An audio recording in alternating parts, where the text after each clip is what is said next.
আসসালামু আলাইকুম ফ্রেন্ডস, কেমন আছেন সবাই? আশা করি সবাই ভালো আছেন। আজ আপনাদের জন্য নিয়ে এলাম বৈবাহিক চুক্তি সিজন 2 এই গল্পের 15তম পর্ব। সবার কাছে রিকোয়েস্ট থাকবে ভিডিওটি শুরু থেকে শেষ পর্যন্ত দেখা। অবশ্যই ভিডিও শেষে কমেন্ট করুন কেমন লেগেছে। যদি ভালো লেগে থাকে একটি লাইক দিয়ে দেবেন। তো ফ্রেন্ডস, চলুন গল্পে ফিরে যাই।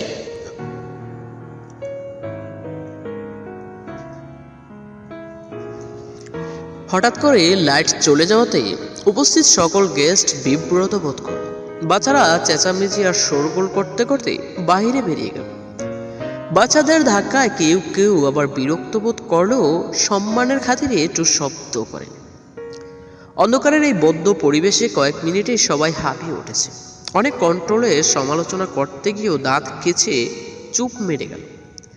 ময়মনসিংহের বিখ্যাত খানবংশের বাড়ি থেকে প্রতিটা শব্দ গুনে গুনে বলতে হবে, এমনটাই ধারণা সবার। যদিও এত বছর তাদের হঠাৎ গায়েব যাওয়াতে খুঁট ধরতে কেউ ছাড়াই দেয়নি। সবাই তাদের বদনাম করে বেরিয়েছে, কিন্তু সামনে কিছু বলার সাহস এখনো কারণ। প্রায় 7 থেকে 8 মিনিটের মাথায় এক এক করে সকল লাইট জ্বলে ওঠা শুরু করল। এতক্ষণ হাঁপিয়ে ওঠা মানুষগুলো যেন কিছুটা স্বস্তি পেল। ইনান এক দফা ইভেন্ট ম্যানেজমেন্ট সবাইকে বকে আসে। তাদের গাফিলতিতে তারা নিজেরাই যেন হতাশ।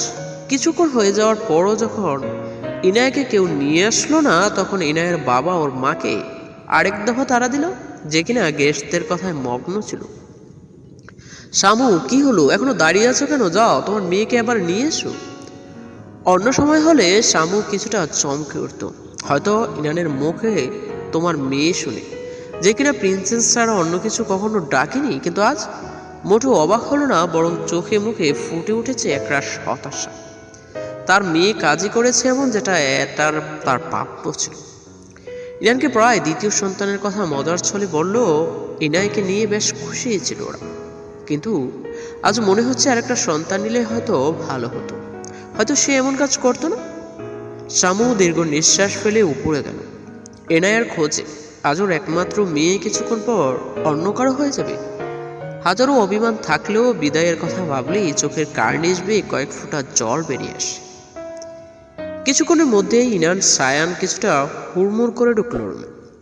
তাদের পেছনে রুশিও দ্রুত পায়ে রোমের ভেতরে ঢুকে গেল। কিছুক্ষণ পূর্বেও রুশি আর সায়নের সাথে দাঁড়িয়েছিল, কিছু বিষয়ে কথা বলছিল। তখনই সায়রা দৌড়ে এসে বলল, শামু কেমন জানি করতেছে। তাই তারা তিনজনই রুমে ছুটে আসে। ইনান শামুকে নিচে বসা অবস্থায় দেখে দ্রুত ওর কাছে গিয়ে ওর সামনে হাঁটু গেড়ে বসলো। ওর গালে আস্তে করে হাত রেখে বলল, কি হয়েছে? এভাবে কাঁদছো কেন? শামু পাশে পড়ে থাকা কাগজের টুকরোর দিকে ইশারা করল। ওর হাত পা এখনো থরথর করে কাঁপছে। ইনান তাড়াতাড়ি সেই কাগজের টুকরো হাতে নিয়ে দেখে তাতে কিছু লেখা আছে, যা পড়েই দাঁড়িয়ে পড়ল। হাত মুঠো করে ওর চোখ দেখে যে কেউ বলবে যে ও এখন হয়তো মানুষ খুন করতেও দ্বিধাবোধ করবে না। সায়ান ইনানের অবস্থা কিছুটা আন্দাজ করতে পেরে হাতে থাকা কাগজের টুকরোটি নিয়ে পড়া শুরু করল, যাতে লেখা ছিল, আমার আমানত আমি নিয়ে যাচ্ছি শ্বশুরমশাই। আমার আর আপনার মেয়ের বিয়েতে দাওয়াত রইল। আপনারা সপরিবারে আসবেন আশা করি। অপেক্ষায় রইলাম আপনাদের। See you soon in London. ইতি আপনার শীঘ্রই হতে যাওয়া মেয়ের জামাই। চিঠিটা পড়ে সায়ন হাসতে গিয়েও নিজেকে সামলে নিল। কি ডেয়ারিং ছেলে! সিংহের খাঁচা থেকে তারই রাজকন্যাকে তুলে নিয়ে চলে গিয়েছে, অথচ সিংহ টেয়ারই পায়নি। ছেলেটিকে না চাইতেও সায়নের ভালো লাগলো। সত্যি বলতে ইনায়াকে তুলে নিয়ে যাওয়াতে ওর এতটা বেশি রাগ লাগলো না, বরং উল্টো কিছুটা ভালোই লাগছে। কারণ যার সাথে ইনায়ার বিয়ে হতে চলেছে তাকে শুরু থেকেই ওর অপছন্দ। কেন জানি মনে সে তাদের প্রিন্সেসের খেয়াল রাখার জন্য ভরসার যোগ্য নয়। তবে ইনানকে এ ব্যাপারে তেমন কিছুই বলেনি, কারণ মেয়েটা দিন শেষে ইনানের নিজের। তাই বাবা হিসেবে তার সম্পূর্ণ অধিকার আছে নিজের মেয়ের ব্যাপারে সিদ্ধান্ত নেওয়া। কিন্তু এই ছেলেটি বেশ মনে ধরেছে।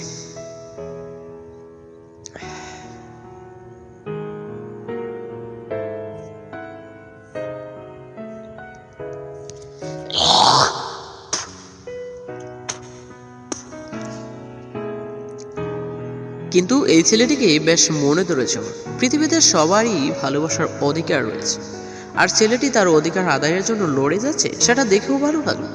ওর ঘোর আপত্তি থাকতো যদি ইনায়া ওই ছেলেকে ভালো না বাসতো, কিন্তু ইনায়াও ছেলেটিকে ভালোবাসে। তাই ভালোবাসা সবাইকে বদলে দিতে পারে, হয়তো তাকেও বদলে দেবে। কিছুক্ষণের মধ্যেই নিশ্চুপ হয়ে থাকা পুরো বাড়িতে শোরগোল শুরু হয়ে গেল। কনে পালিয়েছে কথাটি যেন বাতাসের পূর্বেই ছড়িয়ে পড়তে শুরু করে। সবাই একে অপরকে যেন গুরুত্বপূর্ণ খবর পৌঁছাচ্ছে। এই সংবাদে দুটো মানুষের বেশ প্রশস্ত হাসি আর হবেই না বা কেন, সংবাদদাতা তো তারাই।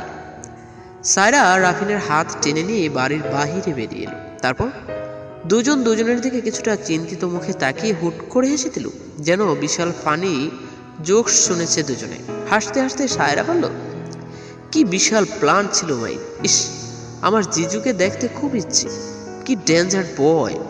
ইনু বেবির কপালে দুঃখ আছে। আচ্ছা, জিজু দেখতে কেমন? সায়রার কথা ইরফান বলল, অনেক হ্যান্ডসাম থাকতে, যাকে বলে আইডিয়াল টাইপ। লম্বা ফর্সা, মুখে খোঁচা খোঁচা দাড়ি আর বাদামি চোখ, সব মিলিয়ে ফিদা হয়ে যাবে। সায়রা বুড়ো কুচকে তাকালো রাফিনের দিকে, যে কিনা প্রশংসায় এমনভাবে মগ্ন যেন সামনে কল্পনা করছে। এই রাফু, তোমার কি কোনো সমস্যা আছে? আই মিন, যে হারে একজন ছেলের প্রশংসা করছিস, মানুষ মেয়েদের প্রশংসাও এতটা মগ্ন থাকে না। রাফিন বলল, সায়রাপ্পি কি যে বলো না, সুন্দর সুন্দর বলাই তো তাতে আমার মেয়ে ছেলে আছে নাকি? আর প্রশংসার মাধ্যমে বুঝতে চাচ্ছি ইনায়া কত লাকি যে এমন হ্যান্ডসাম বর পেয়েছে। উল্টাপাল্টা কিছু ভাববে না বলে দিলাম। সায়রাকে কিছুটা শাসিয়ে নিল রাফিন। এতে সায়রা মুচকি এসে বলল, যেভাবে বলবে সেভাবেই তো ভাববো, তাই না? যাকে বাতে ভেতরে চল, আসল মজা দেখা তো বাকি আছে। রাফিন বলল, চলো, এখনো বর উপর সরি না হওয়া বরের রিয়াকশন দেখা বাকি। দুজনেই হাসতে হাসতে ভেতরে ঢুকলো। ইনায়াকে নিয়ে যাওয়ার পেছনে ওদেরও সাহায্য ছিল। সায়রা প্রথমে না জানলেও পরে রাফিন থেকে জানতে পারে যে আজকে ইনায়াকে তুলে নিয়ে যাবে। রাফিনই বাড়ির সমস্ত লাইট অফ করেছিল, আর সায়রা তখন ইনায়ের পাশে ছিল। ও আবছা আলোয় ছেলেটির ইনায়াকে তুলে নিয়ে যাওয়া দেখেছিল। যাওয়ার পূর্বে ছেলেটিরই ওর হাতে কিছু একটা গুঁজে দিয়ে যায় আর বলে যেটা ইনানকে দিতে, কিন্তু সায়রা ভয়ে তা ইনানার রুমের টেবিলের উপর রেখে দেয়, যেটা কিছুক্ষণ পূর্বে ওর বাবা জোরে জোরে করেছিল। ভেতরে ঢুকেই সায়রা বর সেজে থাকা ছেলেটিকে স্টেজ থেকে নেমে গিয়েছে আর সিঁড়ির দিকে অগ্রসর হচ্ছে। নিশ্চয়ই এতক্ষণে কোণে পালানোর খবর পৌঁছে গেছে। সে যতই যাই করুক, যার জিনিস সে নিয়ে গেছে, সেখান থেকে আর যাই হোক ফিরিয়ে আনতে পারবে না। এদিকে চোখ মেলে নিজেকে ঘুটঘুটে অন্ধকার জায়গায় আবিষ্কার করলো ইনায়া। ও নড়াচড়া করতে চেয়েও পারলো না, যেন কোনো বদ্ধ প্লেসে আবদ্ধ হয়ে আছে। মুহূর্তেই পুরো চারা দিয়ে